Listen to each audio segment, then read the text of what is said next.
welcome back.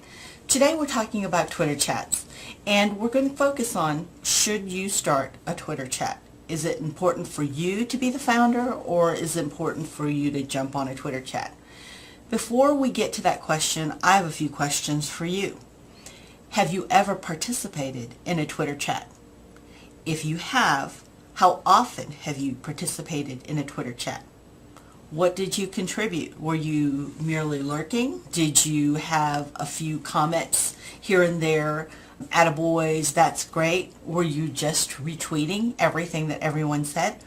Or did you actually engage in conversation and have to take your thoughts and be able to funnel those down to 140, sometimes even less characters when you're communicating with someone? Have you had to do it in a fast-paced environment? Have you Twitter chatted from your laptop, your desktop, or your mobile phone? Those are some questions to ask yourself for you to know your readiness in actually jumping into a Twitter chat. First and foremost, you need to know why you want to be involved. Why do you want to create your own chat, or why would you want to jump in? There are two ways that you can maximize what you do with a Twitter chat.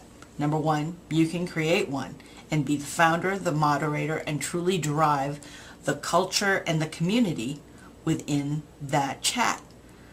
The pro to that is that you are considered the founder, so people look to you as the expertise or the resource for information in that chat. Even though other people will come along and be able to participate, they still will look to you as the leader.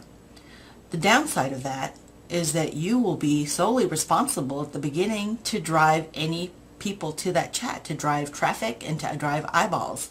And in a very busy Twitterverse, it's difficult to be able to do that, and it does take time and patience. The other side of that is you could actually get involved with a chat that's already in existence that focuses on a topic that you very much are passionate about or has a lot to do with what you do in business. And then you can become dominant in that chat. Not that you're aggressive by any means, but you could be the wonderful resource of information in that chat.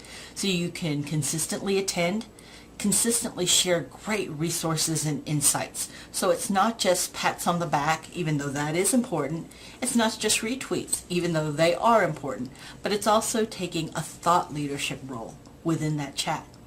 So for this week, decide, what is it that you really want from a Twitter chat? I know lots of people who start chats and easily within 3 months are bored with the chat. They haven't seen anybody attend, and so quickly the consistency of having that chat goes away. I see people also who look to get involved with the chat and realize that they are also competing with other people who are positioning themselves or who already are they themselves thought leaders. You must decide which one is most important to you and why being connected through Twitter makes sense to you. In the upcoming videos, we'll talk about how to be known in both and how to take the pros or the advantages of both and make sure it's making great connections for you.